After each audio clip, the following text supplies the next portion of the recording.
राम राम सभी को। स्वागत है आपके अपने YouTube channel learn and motivation with Bhati में। जैसे कि हमने एक नई शुरुआत करी है भी, राजस्थान के जो टॉपिक है उसको शॉर्ट एंड स्वीट शब्दों में समझाए। जैसे इसके अकॉर्डिंग मैंने सर्वप्रथम राजस्थान हिस्ट्री से कालीबंगा सभ्यता को उठाया।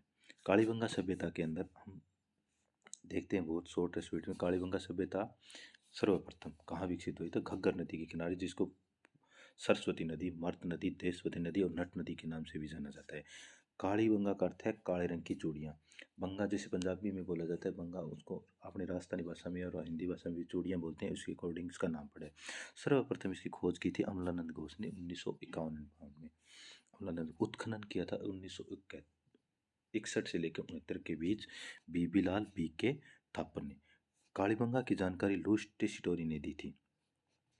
सभ्यता, कालीबंगा सभ्यता है उसको तीसरी राजधानी किसने कहा था?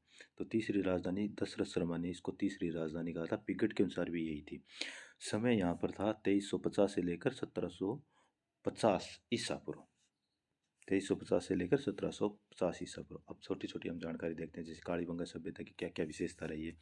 तो कालीबंगा सभ्यता की विशेषता रही है, सर्वप्रथम तो ये कांस्य युगीन सभ्यता थी। ये लोग लोहे के बारे में नहीं जानते थे।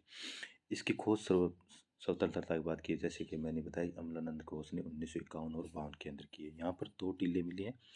दो टीलों में पूर्वी साइड था वो तो ग्रामीण एरिया था, और पश्चिमी साइड था उसे दुर्गीकृत दिया जहाँ पर किला बना हुआ था। सड़कें यहाँ पर समकोण पर काटती है, लकड़ी की बनी नालियाँ मिली है। छुटे हुए खेत का एकमात्र साक्षी का सर्वप्रथम कहाँ पर मिला है? कालीबंगा सभ्यता के अंदर मिला है। ये लोग मुख्य फसलों के बारे में जो जानकारी थी उसके अंदर एक तो थी गेहूं और दूसरी थी कपास। एक तो गेहूं और कपास और जौ के बारे में जाना जाता है। इस सभ्यता को क्या बोला जाता है? शिंडन बोला जाता है। ठीक है, इस सभ्यता को शिंडन बोला जाता है। यहाँ पर अग्निकुंड के दृश्य मिले हैं, अग्निकुंड के दृश्य मिले हैं, 7 अग्निवेदिकाएं मिली है, युग समाधियां मिली है, और बेलनाकार मोहरे मिली है, तांबे के बेल की आकृति की मिली है।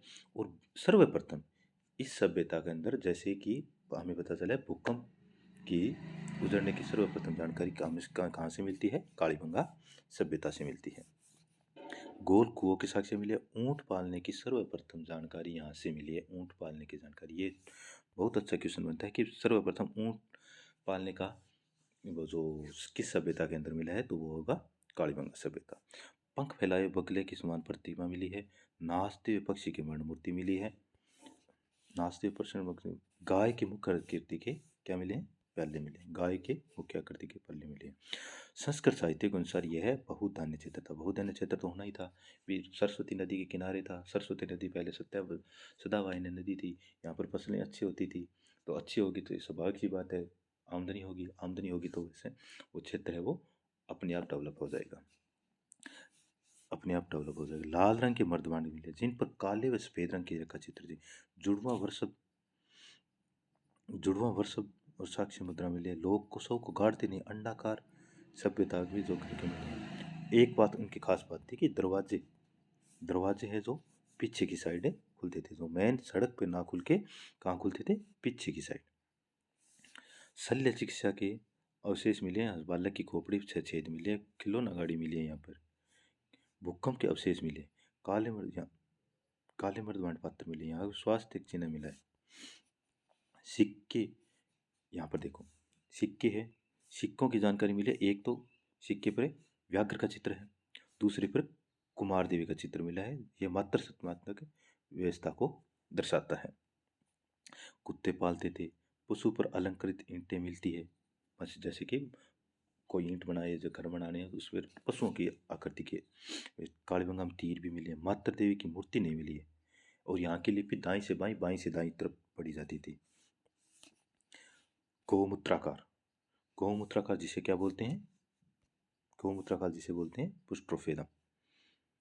इस लिपि को अभी तक पढ़ा नहीं गया। इनके चूल्हे वर्तमान तंदूर के समान थे, जैसे कि बहुत बड़े चूल्हे थे, और 4 बड़े स्नानागार, 4 बड़े स्नानागार, 3 अन्नगार मिले। ये भी एक बहुत बड़ी जानकारी है। इस बस्ती को, जैसे कि दीनहीन बस्ती उसको बोला जाता है कि जो कई बार उजड़ी है कई बार बनी है, उसको दीनहीन बस्ती बोले से। कालीबंगा में कोई लोहा और मंदिर शक्ति, मात्र शक्ति और मंदिरों के अवशेष से नहीं मिले हैं। इसी के साथ अपनी कालीगंगा सभ्यता समाप्त होती है। मैंने जो 5 मिनट के अंदर बनाए हुए शॉर्ट्स नोट्स में आपको पढ़ाए जाए, ताकि आपको इसे बहुत शॉर्ट स्वीट में जानकारी प्राप्त हो। और अगर आपको मेरा वीडियो अच्छा लगे तो चैनल को सब्सक्राइब, लाइक और अपने भाई को थोड़ा मोटिवेशन दीजिए, जिससे मैं आपके बहुत अच्छी वीडियो लेकर आऊँ। धन्यवाद।